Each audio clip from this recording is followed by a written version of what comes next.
Hello friends, I hope you're well. Welcome back. It's time to critique some footballers for half a season. Juicy. Monday Night Football did their half-season awards. Good old Jamie and good old Gary putting forward their best player, best young player, best summer signing and best coaching performance. I found myself thinking I need to react to this because it's easy.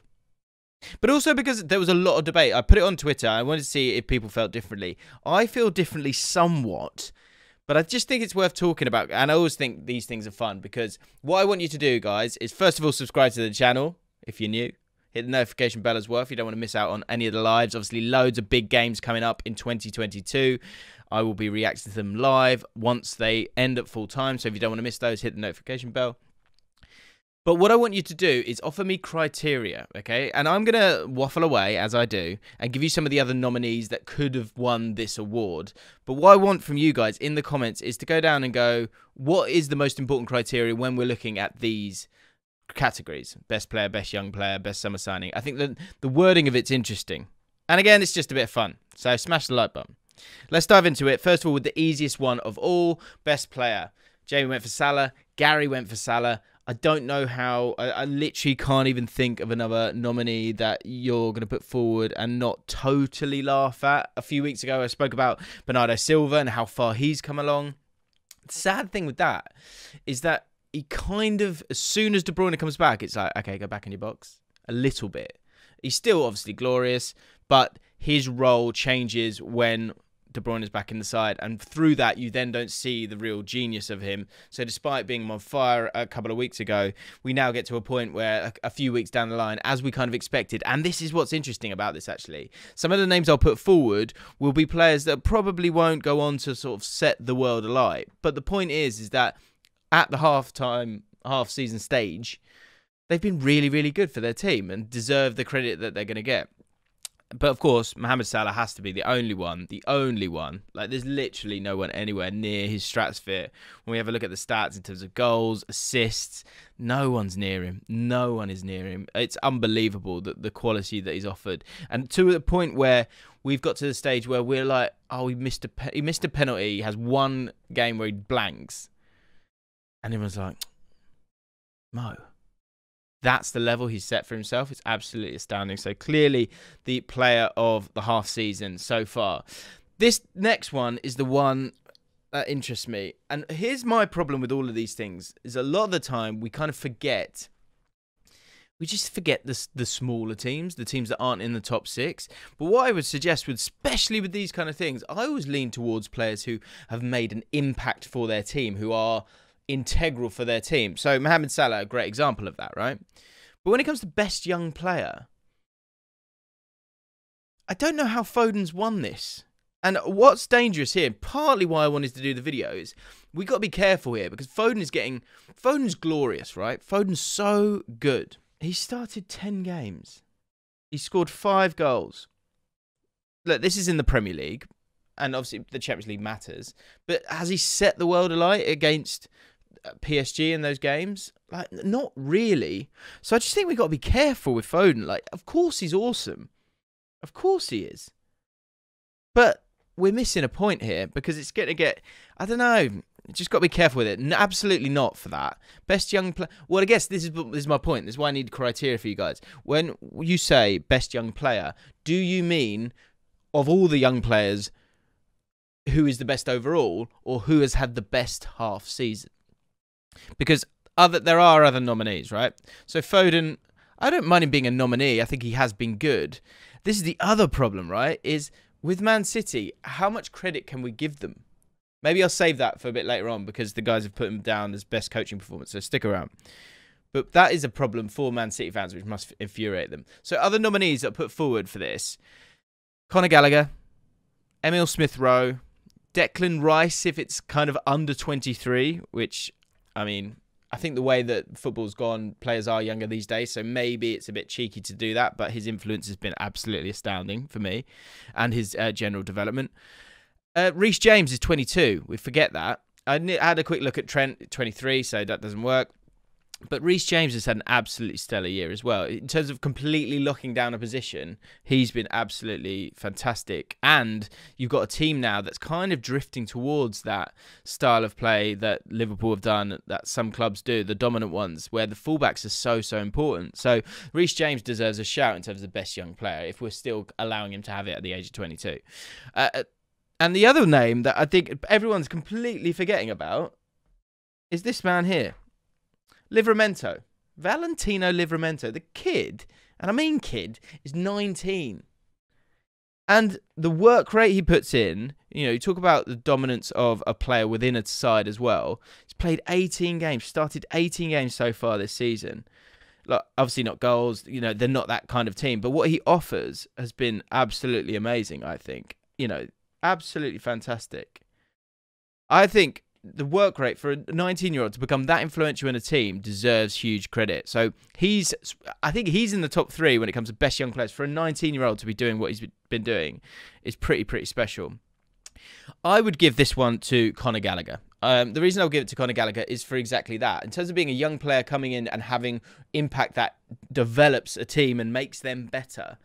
This is the problem that I guess you have with someone like Foden. But with Conor Gallagher, you've got a player who is integral, plays every single game. The pressures of this guy is amazing. And when I was looking at his stats, and when you take a look at his numbers as a box-to-box midfielder, he's in the top 10 percentile in the top 5 leagues for midfielders. And I think it's fair to put him down as a midfielder because he's playing for Crystal Palace. I always think that's something to keep in mind. Like, to be able to have the output that he's having, both from shooting and goal creation. I want to scroll down a little bit. But these two here, goal and shot creation, first of all, in the top 20%, top 15% in the top 5 leagues, but also defensively with the pressures that he puts in, the work rate that he's putting in, which is something that you would totally expect from a young player.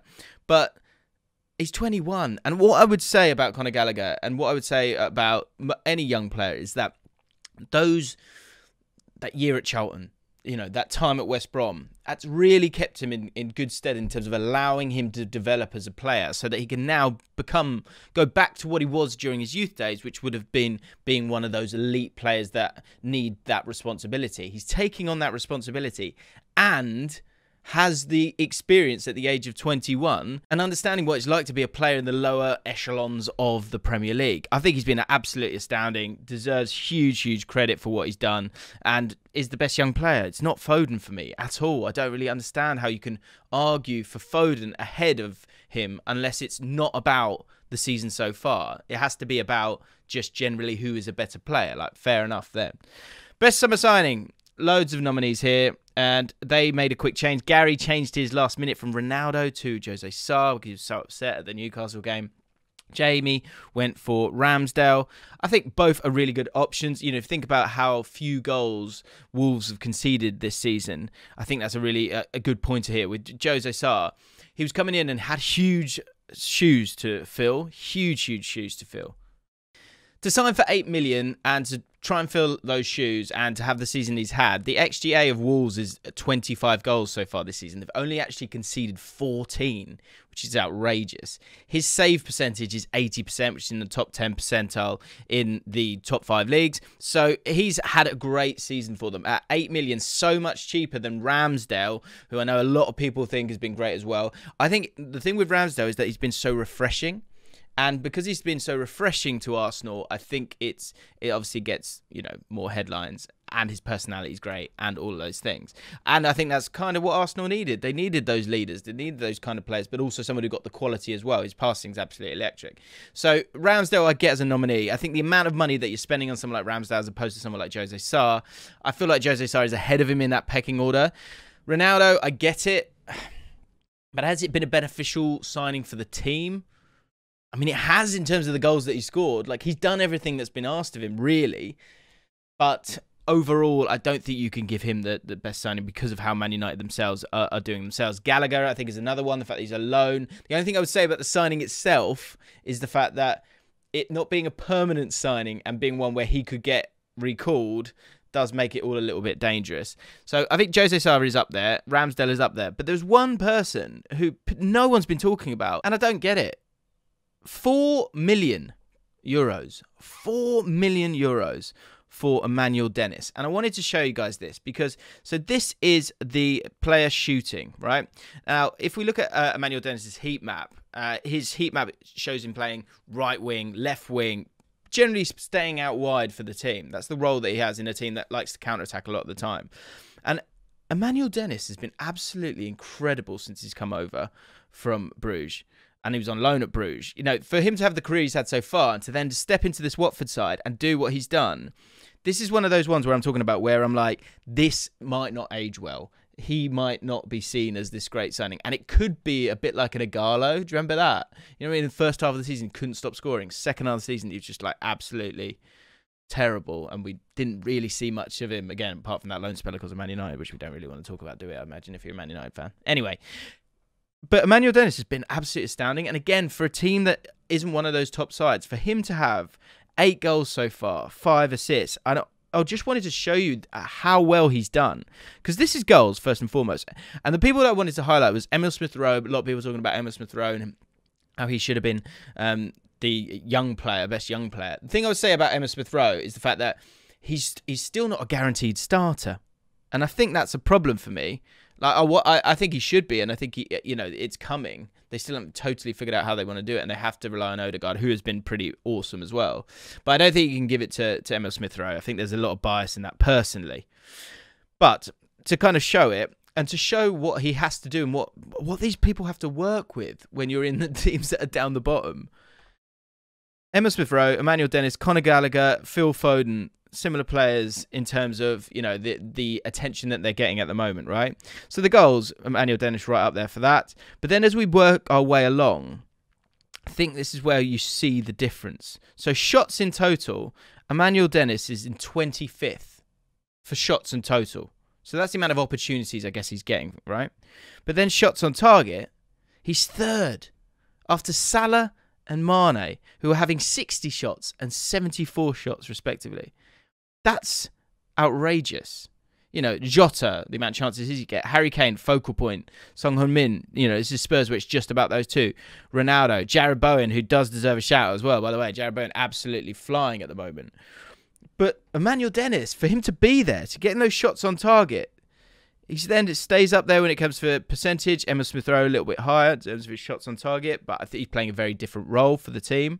And then as we work our way along, I just think, look, shots per 90, he's not getting the same opportunities, but shots on target right back up there once again. And then goals from his shots in the top 10. And if you think of the other players that are there, they're midfielders really, and players that aren't getting that many opportunities. So for him to have scored the amount of goals that he scored this season, I think that for 4 million quid, I think that he has to be the signing of the half season so far. Like, surely he goes ahead of those two. I mean, maybe this is always the difficult one to distinguish. Like, how many points are you saving or making as a goalkeeper as opposed to a forward player? But I just feel like Emanuel Dennis has been completely overlooked in this, and I blew my mind a little bit. But again, bias towards the big teams. Best coaching performance. This is interesting. And this comes back to that talking point of Man City fans. Talk to me about this one, because I'm sure you're absolutely so frustrated at what I'm probably about to say and what a lot of pundits maybe say. I'm not a pundit, but you know what I mean. They went with Guardiola. Both went with Guardiola. And it's difficult to argue it. It is difficult to argue it because, if we ever look at the Premier League table, it's pretty special stuff, isn't it? Let's be honest. They're absolutely flying. 51 goals, 12 conceded, scored the most, let in the least. But the problem is you've always got the caveat of the money. Now, when do we stop that? When does that stop? I mean, does it stop when you've just got such an embarrassment of riches that Man City have? 2 11s really that would be in a title race, if we're honest, and the amount of players there. And the same goes then for Foden, is how much can you offer in terms of praise when the expectations are so high already? That's what makes this really difficult. So the one thing I would say is, I think Guardiola's carried himself really well this year as well. I think they've just looked very, very, very strong. Gary Neville's talking about the fact that they're not playing with a striker, which is pretty impressive as well. But maybe it's just that shows his ability to be a bit of a visionary in terms of we just don't really need that, because if we're dominating the ball and people are working hard and making runs and driving beyond players and third man runs and all those things, then it's something that they don't need to worry about because, you know, Thogden will make a run from a De Bruyne pass. Bernardo Silva will make that run. Grealish will make that run. Mahrez will make that run. Sterling will make that run. Jesus doesn't seem to want to make that run despite being my FPL team. But overall, they're astoundingly good. They are astoundingly good. So Guardiola is a shout. I get it. But I just can't not give it to David Moyes. Why are we not giving it to David Moyes? Because the thing with David Moyes and what he's got there is such a solid, and I mean solid, base of average footballers. You know, in the greater scheme of things, the players that they've got on that pitch, they've got no right to be where they are in the league. And also, I think what will be forgotten here is that it is hard after having a great season to go again. It is. The amount of times we've seen, oh, they had a good season, they're going to have another good season. It just doesn't happen. It just doesn't happen. But for West Ham, it's happened. It's amazing. It's absolutely amazing for them to be up there. They've done so, so well. Craig Dawson. Do you know what I mean? Like Krall was playing the other day. It's just it's a mid-table squad still.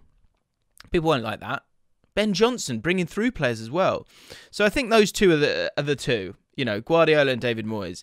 In terms of development of their players, I think actually Guardiola deserves a little bit more credit than he gets, because he takes those players and he doesn't take them in their peak years. He does develop them, and they are pretty awesome. Same point, you've got someone like Jack Grealish who at times is sitting on the bench and he's 100 million. So it's difficult, and it's difficult not to be snide about it, right? I just keep coming back to David Moyes and the fact that he's developing, the way he's been able to develop those players to be functional and effective.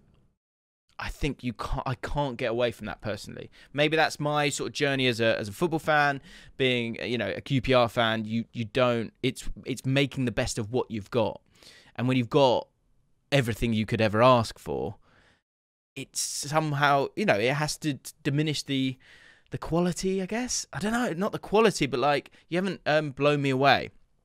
That's the problem. And I don't know how he fixes that. There's no way he fixes that, right? And there will always be this huge section of football fans who can't give Man City the credit. And I'm not really giving them here, because I would give it to David Moyes personally. But that's just the way that it is. I'm intrigued to know what Man City fans think about that, because it's quite a suffocating place to be, I would imagine. You must be a bit exhausted by it all. Anyway, let me know what you think. Let me know who you would pick for best young player, best summer signing, and best coaching performance. If you're watching this before New Year's Eve, then Happy New Year to you all. I will see you in 2022. 2022 is ours. We're going to dominate it together. And if it's 2022, Happy New Year. You know what I mean? Something for everyone. Something for everyone. If you're new to the channel, hit the subscribe button. Hit the like button as well. Let me know your thoughts in the comments below. I'll see you next time.